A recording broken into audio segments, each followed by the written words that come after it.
Chart பேட்டர்ன்ஸ்லேயே ரொம்ப முக்கியமான பவர்ஃபுல்லான பேட்டர்னா அது ஹெட் ஷோல்டர் தான். இது மோஸ்ட்லி ட்ரெண்ட் ரிவர்சலுக்காக தான் வரும். இதுல எல்லாரும் 2 டைப்ஸ் தான் நினைச்சிட்டு இருக்காங்க. ஆனா இதுல 3 டைப்ஸ் இருக்கு. மூணாவது டைப் ரொம்பவே முக்கியமானது. First normal head and shoulder. ஒரு ஹெட் அண்ட் ஷோல்டருக்கு லெஃப்ட் அண்ட் ரைட் சைடு இருக்கிறது ஷோல்டர், சென்டரா இருக்கிறது ஹெட்.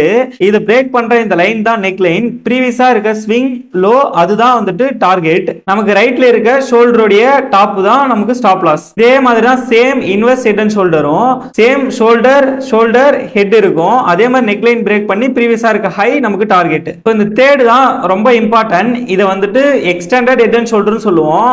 ஏன் இம்பார்ட்டன்ட் சொல்றேன்னா இதுல 2 டைப் ஆஃப் என்ட்ரி எடுக்கலாம். ஃபர்ஸ்ட் நார்மலா ஒரு ஹெட் அண்ட் ஷோல்டர் வச்சுப்போம். இதுல என்ன பண்ணுது அப்படின்னா மார்க்கெட் நெக் லைனை பிரேக் பண்ணுது. நெக் லைனை பிரேக் பண்ணதுக்கு அப்புறம் அகைன் மார்க்கெட் கொஞ்ச தூரம் வந்துட்டு திரும்ப நெக் லைனுக்கு உள்ளே போயிட்டு க்ளோஸ் வைக்கும். அந்த மாதிரி க்ளோஸ் வச்சுட்டு திரும்ப ரிவர்ஸ் ஆகிறப்போ நம்ம அகைன் செகண்ட் என்ட்ரி போடலாம். இந்த பிளேசஸ்ல வர இந்த எக்ஸ்டெண்டட் ஷோல்டர் வந்துட்டு இன்னும் பவர்ஃபுல்லானது. அதே மாதிரி 2 டைப் ஆஃப் என்ட்ரி எடுக்கலாம். செகண்ட் என்ட்ரிக்கு ஸ்டாப் லாஸ் ரொம்பவே கம்மியா இருக்கும். இந்த வீடியோக்கு ஒரு லைக் பண்ணிடுங்க. இந்த மாதிரி ட்ரேடிங் இன் டெப்தா லேர்ன் பண்ணிக்க நம்ம சேனலை ஃபாலோ பண்ணி வச்சுக்கோங்க.